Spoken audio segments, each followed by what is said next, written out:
here's what happened in Minecraft Live. I think it's a nice bit of sort of spring cleaning to the overworld biomes. We've added more variations, new sounds, new blocks and moving particles. We are very excited to show you the next step for Minecraft's visual design. It enhances all the visuals and everything you see. It makes the game have a really epic scale. A Ghastling is spawned. So cute! You can actually be up to 4 players, so you can fly on it together.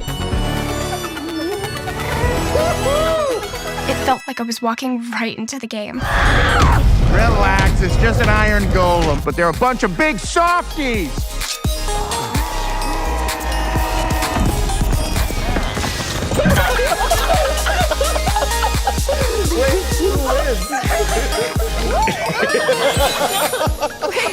Catch it all in the full show.